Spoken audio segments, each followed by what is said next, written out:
என்ன ராஜி, பணத்தை கொடுத்து செட்டில் பண்ணி இந்த கேஸை ஒன்றும் இல்லாமல் முடிச்சிடலாம்னு நினைக்கிறீங்களோ? உண்மை என்னைக்கா இருந்தாலும் தேடி தேடி உங்களை சுற்றி சுற்றி வெளியே வர்ற வரைக்கும் வச்சு செய்ய தான் போகுது. ராஜியும் பணத்தை எடுத்துட்டு சரி கொடுத்துடலாம் அப்படின்னு சொல்லிட்டு காரில் உட்காந்து எங்கே இன்னும் அவனை காணோம் அப்படின்னு சொல்லிட்டு பயங்கர டென்ஷனாக தேடிட்டு இருக்காங்க. அப்புறம் கவின் அனுப்புகிற ஆளும் வந்துட்டாங்க. போய் இவங்களும் பணத்தை கொடுக்குறாங்க. அதுக்கப்புறம் பார்த்தா நம்ம விஜய்க்கு ஒருத்தர்கிட்ட இருந்து கால் வருது. இவர் நம்ம விஜய்க்கு ரொம்ப தெரிஞ்சவர் தான்.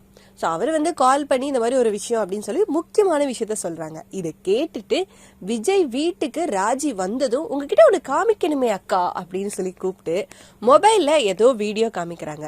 ஒருவேளை விஜய்க்கு கால் பண்ணாங்களே அவரா இருக்குமோ? அதுவும் இந்த ராஜி பணம் கொடுத்தத வீடியோ எடுத்து அனுப்பிச்சிருப்பாரோ? என்ன நடந்ததுன்னு தெரியல. ஆனா இதை பார்த்து ராஜிக்கு பயங்கர ஷாக்கு. விஜய் கிட்ட செம்மையா சிக்கன மாதிரி தெரியுது. எந்த விஷயமா இருக்கும் அப்படின்றது தெரியல. மேபி இதுவா இருந்தா கண்டிப்பா விஜய் இதை சும்மா விடாம ஏன் எதுக்கு பணம் கொடுத்தா என்ன ஏதுன்னு தெரிஞ்சுக்கிட்டாங்கன்னா கண்டிப்பா இந்த கேஸ் ஒரு முடிவுக்கு வரும். நம்மளும் இந்த கேஸை முடிச்சிடலான்னு பாக்குறோம். ஆனா இவங்க முடிக்க மாட்டேங்கிறாங்களே.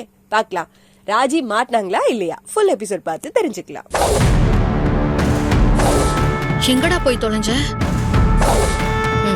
இந்தா சார். சொல்லுங்க சார். என்ன வீடியோ? இதோ ப்ளே பண்ற பாருங்க.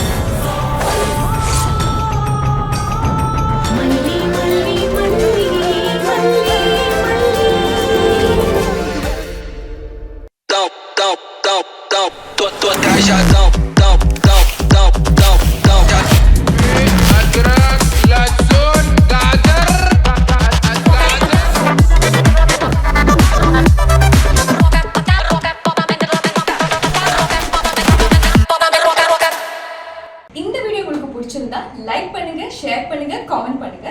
Saregama TV shows Tamil subscribe பண்ணுங்க.